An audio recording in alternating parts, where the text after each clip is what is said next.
Right, so yeah, another video today, but it's not, as you can see, from my office. I'm actually filming from the camper van because there's just loads of stuff going on at home and it's too noisy and I couldn't get any work done. So I thought I would come out in the van, got to walk the dog, and this is always a good time of year to explore local woodland and look for any colours changing, anything like that. But I thought I'd record another episode of the raw files. I've got my laptop, let me just plug in my hard drive. File, new screen recording, bosh. Okay, so we have the screen recording. Yes, as I was saying, we're out in the van because there's some building work type stuff going on at home. It's too noisy, too many distractions. I've got to walk the dog. I like to have a look around woodland at this time of year for any images. And I thought I'll bring the van, sit down for a few minutes and do another episode of the raw files. Now I'm going to be looking at a selection of images today, and we're going to look at the final processed image and then we're going to revert it back to raw. I'm not going into too much detail about the processing because that will just take forever. So we're just going to look at some of the basics, but there is a theme with this video, and the theme is things I have removed. So all of the images that I've chosen here in front of me, they've all had, what should we say, clone removal, perhaps. Basically they've all had distractions removed, and one of the things I love to preach, if you like, when doing landscape photography is to always just look around the edges of your frame for distractions and stuff like that. And more often than not, there isn't a great deal that you can do when you're on location. So I like to clean up or tidy up my images in post. And that's what we're going to do today. So without any more hesitation, we're going to look at the first image here. Now this is a beautiful shot taken in Death Valley of the fantastic mud cracks. Now I can tell you that this is a focus stack of 3 images, but we'll ignore that for the purposes of this video.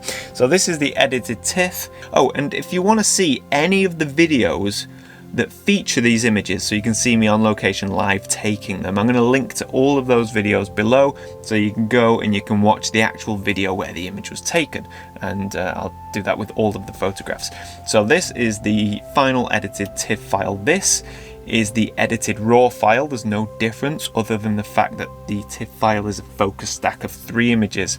Now let's convert it or revert it to the raw file. Okay, so what we're looking at here is the raw file. Now normally in this video I would completely revert the images back to raw except for the crop, just to get a nice smooth transition. But in this instance I haven't, because I just want to show you something. When I took this photograph, I had so little time. The light was fading fast. I had to rush and change my composition because I was looking at another composition elsewhere. If you want to see that, just go and watch the video. But I was in such a rush taking this image. Not only did I only take 3 focus stacked exposures, but look at this in the corner here. You see that? Yeah, that's my camera bag. So luckily I knew that I would be cropping. I knew that I would be doing a 4x5 crop. So when I was there with the camera, I spotted my camera bag, and actually I wasn't worried. I thought, you know what, with my 4x5 crop, that's not going to be in shot anyway. But there you go, your first lesson here, if you're new to landscape photography, is move your camera bag out of the shot. If you want an idea of processing, I mean, the main things I've done here, let's have a look. Contrast, whites and blacks have been tweaked a bit. A little bit of saturation, not too much.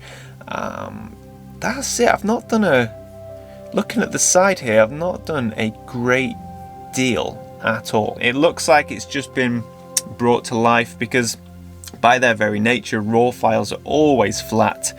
You can see here this is fairly flat and not very vibrant, and that is so, well, it's just because you're trying to capture all of the information in the full color spectrum and in your lights and shadows, so the result is a flat image. Now let's move on and look at another image that's had some clone removal and slightly more editing. This is taken in in the Alps just above Chamonix, and this is called Lac de Chézerie. I can't do a French accent. And this is beautiful. We had amazing light here on the mountains. I mean, it's just phenomenal. Conditions were superb. Look at these reflections, just a hint of ripple on the water, which is just magic, and it just gives it that little bit of texture. But let's look at that's a TIFF file because I've removed something. Let's look at the edited raw file and we can see what I've removed. There we go.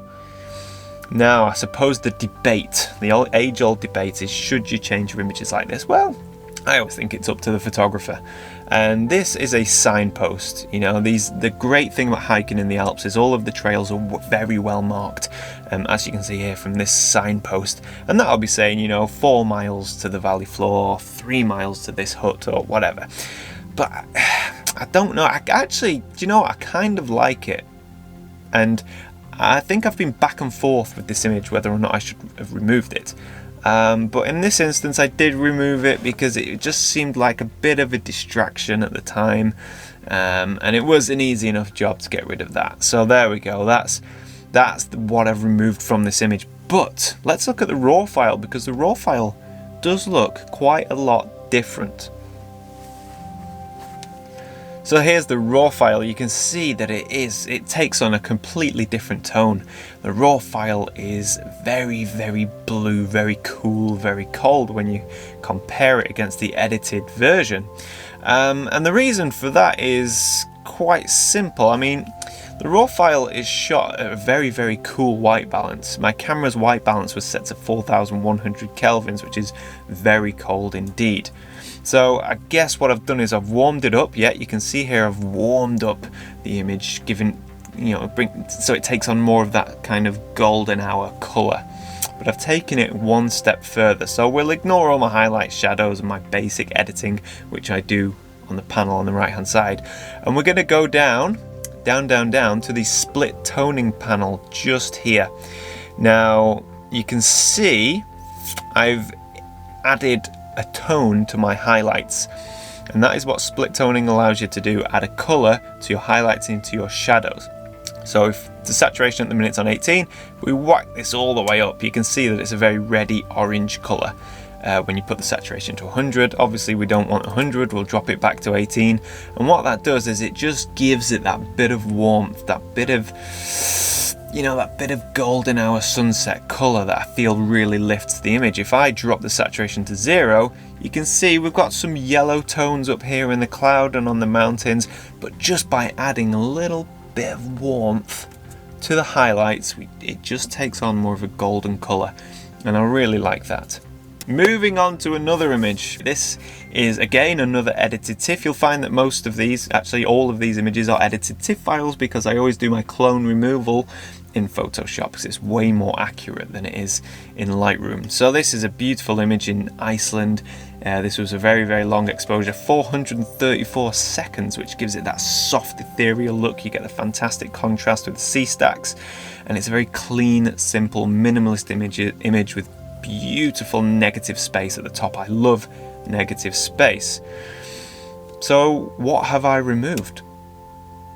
Well, there we go. This is the edited raw file, and you can see that actually there was a bit of a break in the water here, a bit of swell, a bit of white foam whipping around this area, and as a result it almost looks like a smudge, like a smear on the screen or on the image, and the whole image I was really happy with, but that there bothered me so much, and it was such an easy job just to take it into Photoshop, get rid of it. It probably took me less than 15 seconds, and it really has cleaned up the image and allowed it to take on even more of a minimalist, empty feeling, which I really love. Now let's quickly look and revert this edited image back to its raw state.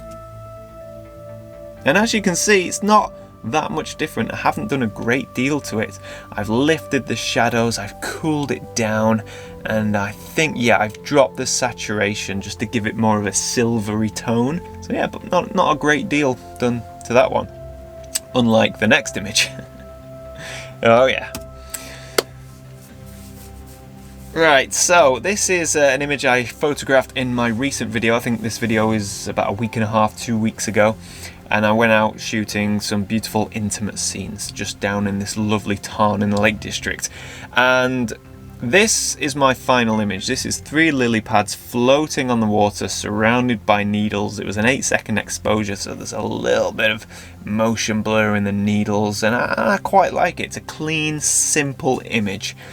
Really what I look for in photography. But to find a clean, simple composition out in nature is very difficult, very, very difficult. You know, less is more, but less is also very difficult, I find. You know, it's always a challenge. So let me, first of all, this is quite striking, the difference, but I'm going to show you, this is the edited TIFF file after I've gone mad with the clone removal. Now let's have a look at the just the raw file before clone removing stuff, mess, basically. And that is quite a difference. I'm going to flick back and forward between these, and look at that, look at the difference. And that is because the image as a whole was okay, but when you start to look at it for longer and in more detail, see stuff like this which doesn't really add to the image. And then I started to look at the leaves, and actually I didn't even notice this when on location, but when you look in a high resolution file and you look up close, all this decay on each of the leaves here, the more I saw that, the more I thought I don't like this image anymore. And I was actually just going to leave it, and then I started to play around with the clone removal tool, and actually it came up quite well. And it doesn't, when you look at the edited image, in my eyes it doesn't look like I've removed, you know, it's not obvious that I've improved those leaves by removing that decay, but I did. I mean, look at this here, look at this black line left by the water. I assume that's where the water's come onto the leaf, and all of these holes and the decay, and this little straggly bit of grass or whatever it is, and this here. The more you look at it, the more you dislike it. So I went to town and removed it all and ended up with a much cleaner image. Now let's look at the unedited raw file, and you can see the main thing I've done is add a vignette which darkens down the edges, drawing the eye to the green leaves. Yeah, that draws the eye in and gives way more focus on the subject itself. Also, you can see here we've got, this is all of the what do you call it? I don't know, like the weed, pond weed underneath the water, and you can see it's taken on quite a orange tint. So what I did, I believe, in my edited file is I went down to the hue and saturation, there we go, and I reduced all of the reds and all of the oranges to 0 saturation. And that pretty much eliminated that distraction, which I didn't like. Okay, moving on to another image. Alright, this is the classic example. Lovely, clean, simple, minimalist image. You know where you stand with this photograph. But when you get still reflected water like this, very still lakes and ponds, they tend to have lots of debris floating on them. So let's look at what I've had to remove from the image to get a final result looking as clean as this. Alright, so first thing we can see here is this big line of scum. You see this big line of scum cutting right through my image. So that had to go. That was the first thing I got rid of. And again, we have more scum on the water here. And we have this little bit of mist. Now, don't get me wrong, I love mist on a nice still morning with reflections, but this one bit of mist was just a little bit distracting and troublesome, so I got rid of it. Now let's have a look at the raw file, just so we can see the edits made. Okay, this is the raw file. Not a lot. I think it looks to me like I've reduced the highlights, lifted the shadows just to bring out detail in these trees. Yeah, and that's it. That's pretty much what I've done. It looks like I will have added a local adjustment here, there, and a few other places. Yeah, bit of contrast, bit of reducing the highlights to bring out more of the reflection in the sky, and a bit of increasing the shadows just to bring out the detail in the woodland over there. So all in all, I haven't done a great deal to this image, apart from go ahead and clean up the scummy surface of the water. Okay, so this is the final image here in this collection, and I like to end on a bang. I like to finish with a bang, go out on a high, if you like, or go out with an image that has massively been edited. So this is the final TIFF file. Can you guess, or can you remember if you've seen the video, what I've removed from this image? Because this is a beautiful image, golden sunlight backlighting this beautiful waterfall, balanced nicely by the tree line just climbing up the side of the mountain. This is in Switzerland. I remember it was a fantastic photo shoot, but what you don't know from looking at this photograph is that it was taken from a restaurant window. We were in a restaurant having dinner. We saw the sunset because it was miserable beforehand. The rain cleared, the sun came out. We're all looking at this view through the window thinking this is phenomenal. So what do? Of course, a table full of photographers. We get our camera gear out and we start shooting out of the dining room window. And of course, by doing that, you are very restricted with what you can and can't include in the frame because you can't move. You know, you've got your view, you've got your shot, and that's it. There's no wandering off, there's no exploring. So this is the image, the edited final image. Let's look what I've removed. And it's quite a lot. A tree, a whole tree. This entire tree has been removed. And this as well, this pylon, this power line here. Actually, this gives you a great idea of scale, so maybe I should have left that in. But yeah, you know, this big tree here, I felt really spoiled the scene. It's in there, it shouldn't be in there, it's a distraction. So I cloned it out, and you know what, I think I did a pretty good job. I don't think you can really tell. But yeah, those are the two items that I've removed. Let's have a quick look at the raw file. And yeah, not a great deal. I expect I will have warmed this up quite a lot. Yeah, temperature up here is quite high. Bit of contrast, bit of blacks, whites, the usual stuff, vibrance, bit of clarity. And that's it. No split toning, nothing in the hue and saturation panel. So there's the raw file. There's the edited raw file.